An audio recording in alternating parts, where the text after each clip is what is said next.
Warangal police commissionerate పరిధిలో విచిత్రమైన ఘటన వెలుగులోకి వచ్చింది.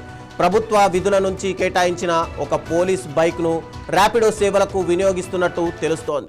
ఒక కస్టమర్ అంబేద్కర్ సెంటర్ నుంచి సుబేదారి వరకు ర్యాపిడో బుక్ చేసుకున్నారు. అయితే ఆయన కోసం వచ్చిన డ్రైవర్ పోలీస్ శాఖకు చెందిన మోటార్ సైకిల్పై వచ్చాడు. ఇది చూసి కస్టమర్కు అనుమానం వచ్చింది. ఆ డ్రైవర్ను ప్రశ్నించగా ఇది మా ఫ్రెండ్ కానిస్టేబుల్ బండి అని చెప్పాడట.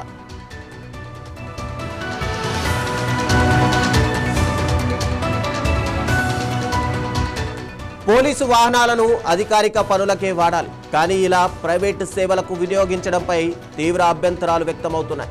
ప్రభుత్వానికి చెందిన ఆస్తులను వ్యక్తిగత లాభాల కోసం వాడడం ఎంతవరకు సబబు అని ప్రజలు ప్రశ్నిస్తున్నారు. ఇక ఇది కేవలం ఒక కానిస్టేబుల్ నిర్లక్ష్యమా, లేక ఇలాంటి ఉదంతాలు ఇంకా చాలా ఉన్నాయా అన్న అనుమానాలు రేకెత్తుతున్నాయి. ఈ ఘటనపై ఉన్నతాధికారులు వెంటనే విచారణ జరిపి బాధ్యులపై కఠిన చర్యలు తీసుకోవాలని ప్రజలు డిమాండ్ చేస్తున్నారు.